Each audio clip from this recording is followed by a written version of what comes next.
The air in Maplewood carried that golden scent of dying leaves, crisp, smoky, and bittersweet, when Harold Finch decided to paint again.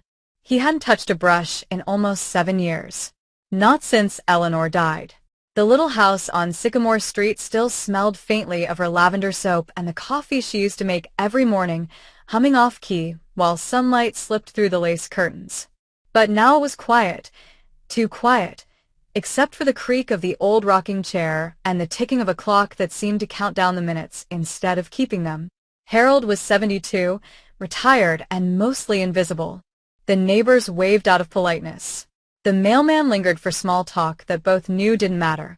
He had spent the last decade living between memories, half in the world, half in the one he had shared with Eleanor. Then one October afternoon something changed.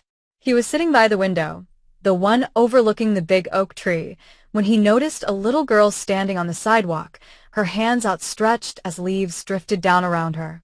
She was maybe 10, wearing a red sweater and a white scarf, and she laughed every time a leaf brushed her face. But what struck him most, her eyes didn't follow the leaves. They stayed still. The next day, she was there again. And the next. Finally, curiosity got the better of him. He stepped out onto the porch and called, "You like that tree, huh?" The girl turned her head toward the sound of his voice, smiling. "Yes, sir. It sounds pretty when the wind blows through it." Sounds? He looked closer and realized her eyes were clouded with the milky shimmer of blindness. She held a small cane in one hand, tapping lightly as she moved closer to the sidewalk edge. "Careful now," Harold said gently. "Those roots will trip you if you're not watching your—" He stopped himself. The girl laughed. "If I'm not watching my step? It's okay. I know this street better than most people with eyes." He smiled despite himself. "Fair enough. You got a name, kiddo?" "Autumn," she said. "Like the season. Well, that's fitting." She grinned. "My mom says God must have run out of normal names the day I was born." Autumn started coming every afternoon after school, sitting beneath the oak tree, humming while her fingers brushed against the bark. Harold found himself waiting for her, making sure the porch light was on, sometimes bringing out 2 mugs of cocoa. She'd ask him questions about the color of the leaves, the shape of clouds, how sunsets looked when they touched the rooftops. And he, who hadn't described beauty out loud in years, began to remember it. One day she said, "Mr. Finch, what do you do all day?" "Used to paint," he replied. "Don't anymore." "Why not?" He hesitated. "Because the thing I painted for, she's gone." Autumn tilted her head. "Was she your wife?" He nodded. "Eleanor." "I think she'd be sad you stopped," she said simply. "If painting made you happy, then maybe she'd want you to still see the world." Her words hit harder than she could ever know. The next morning, Harold went into the attic. Dust rose in soft golden beams as he opened the old trunk. Inside were tubes of dried paint, cracked brushes, and one empty canvas, still wrapped in brown paper. He carried it downstairs and set it on the easel. His hands trembled as he opened the window. The cool October air drifted in, carrying the sound of children laughing, leaves rustling, and a distant train whistle, life moving on. For the first time in 7 years, he dipped a brush in paint. He didn't know what to paint at first, so he painted what he saw and what he remembered.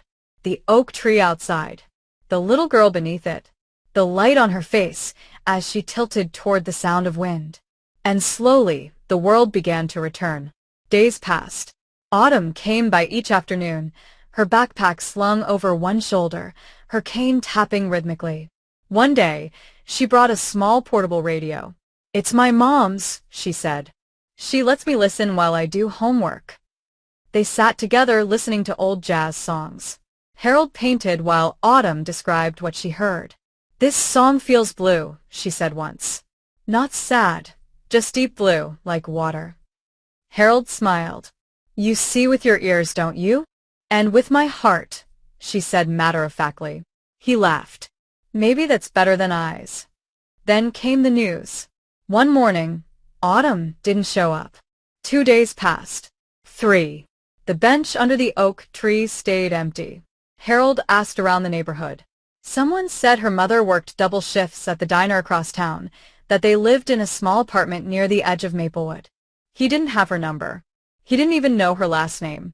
But on the fourth day, there was a knock at his door. Autumn stood there, smiling, holding something in her hand, a small wooden frame.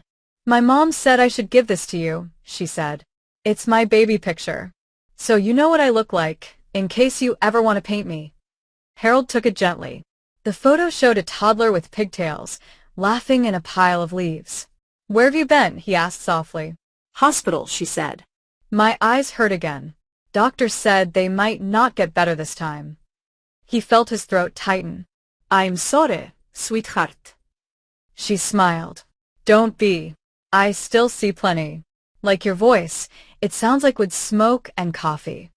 He chuckled, wiping at his eyes. "You're something else, kid."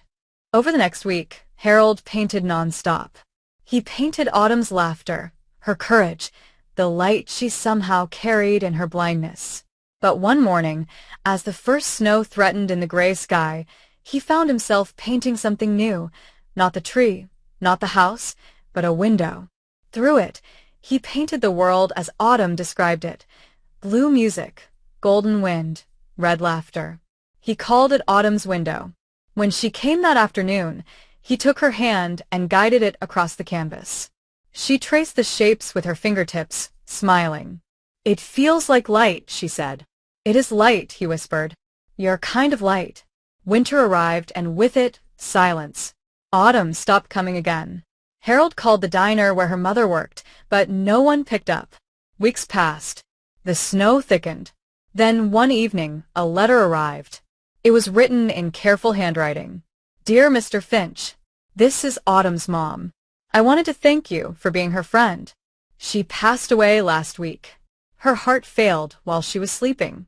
The doctors said it was peaceful. She always talked about you.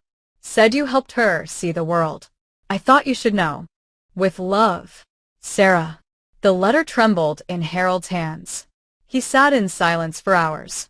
Then he stood, walked to the easel, and looked at Autumn's window.